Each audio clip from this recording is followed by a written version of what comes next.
Have you ever opened a book and felt straight away that something was off even before you read a single word?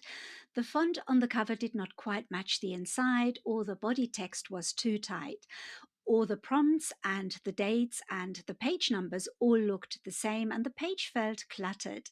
Hello, home bosses. Today I want to share why the fonts you choose are doing far more work than you think and how to pick fonts that make your books look professional. By the end of this video, you will know how to choose fonts for your own books, how to use them properly, and how to avoid the typography mistakes that quietly make books look amateur. This is video 4 in my series on production design. The first 3 were on the frame layer, the front and back matter, and the flow of the book. I will link all of them below this video. So let's get into it. Let me start by explaining what we mean by typography. Typography is everything to do with the words on the page, the fonts that you use, the size of the text, the spacing between the lines, the way different kinds of text relate to each other. It is the visible bit of the writing, the part that the reader sees with their eyes before their brain even starts reading. And here is the thing most self publishers don't realize: the font you choose tells the reader what kind of book this is before they read a single word. A chunky, rounded font feels playful and friendly, a delicate flowing font feels elegant and quiet.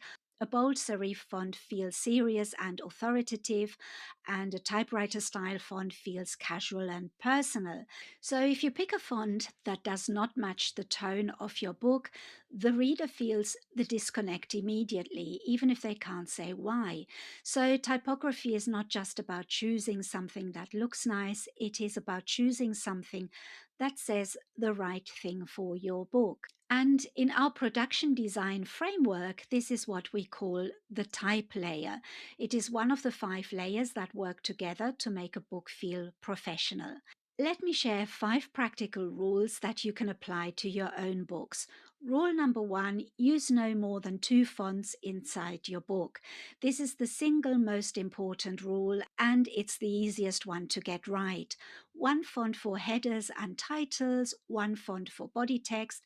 That's all you need. If you use 3 or 4 or more fonts, the book starts to feel cluttered and your eye doesn't know what to focus on, and the page feels noisy.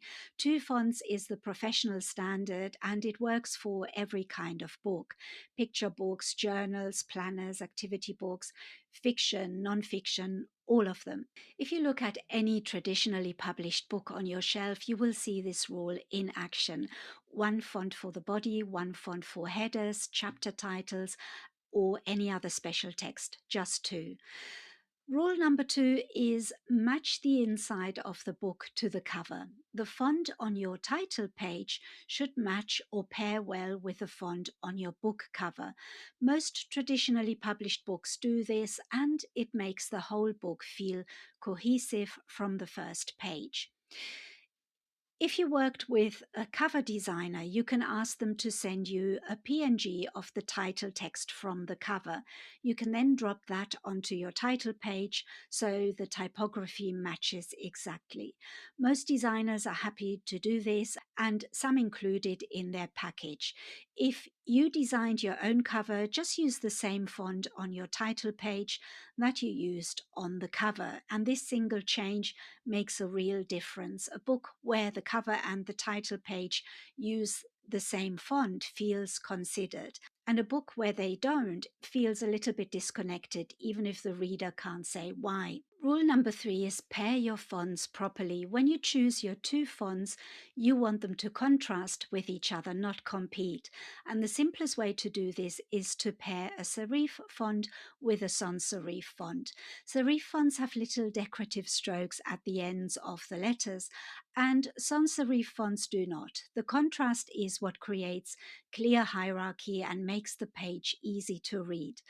What you want to avoid is pairing 2 fonts that are too similar. If both fonts are serif or both are sans serif, they fight each other for attention without giving the reader any visual contrast. A few classic pairings that always work are, for example, Laura with open sans, Play display with source sans, Merriweather with Lato. These are all free Google fonts that you can use commercially, and they are used in lots of professionally designed books.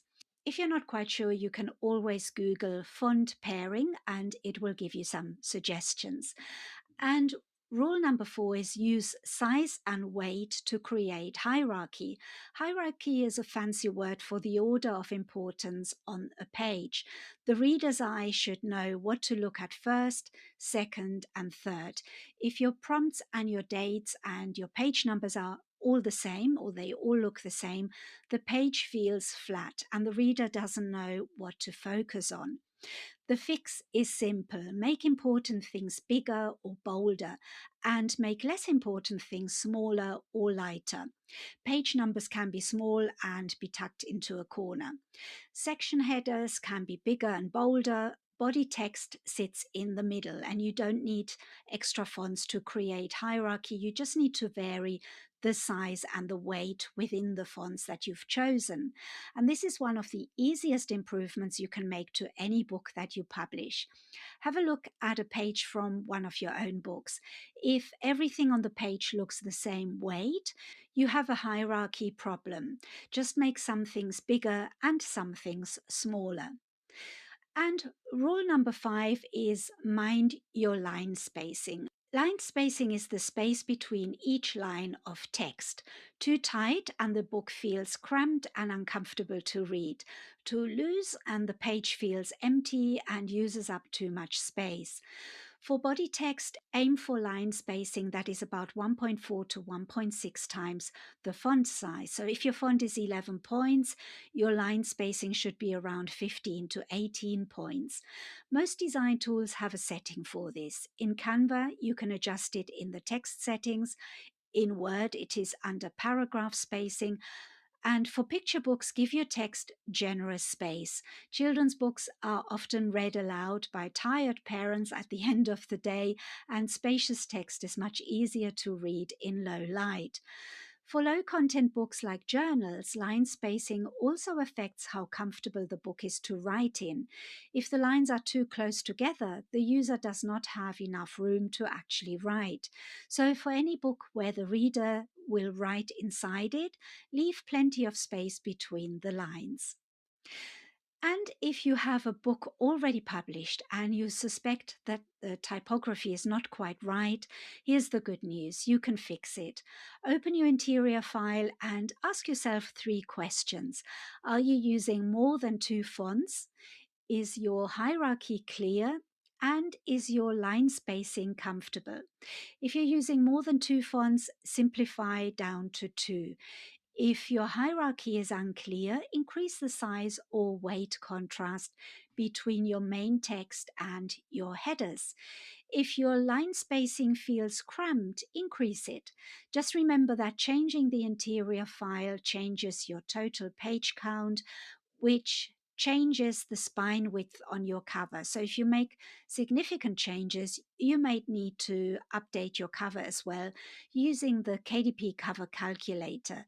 I will leave a link below, and if you're starting a brand new book, plan your typography before you design the pages. Pick your 2 fonts, set your sizes, set your line spacing, and then design everything inside those rules. The 3 most common typography mistakes I see are too many fonts, poor hierarchy, and font mismatch between the cover and the inside. So if you can avoid those 3, your books will already look more professional than most. So let me quickly recap the 5 rules. Number 1, use no more than 2 fonts inside your book. Number 2, match the inside of the book to the cover.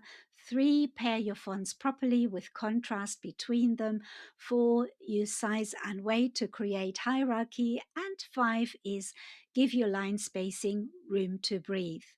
If you follow these 5 rules, your books will look noticeably more professional and your readers will feel the difference even if they cannot name it. And if you found this video helpful, please give it a thumbs up. It really helps the channel.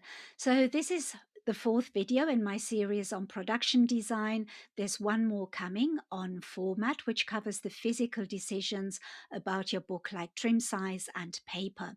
So make sure you're subscribed so you don't miss the final video in the series.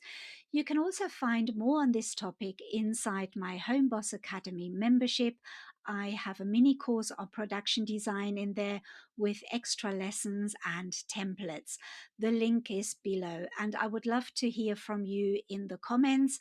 What is your go-to font for your books? Let me know. Thank you so much again for watching. Take care of your business and take care of yourself. See you in the next video. Bye for now.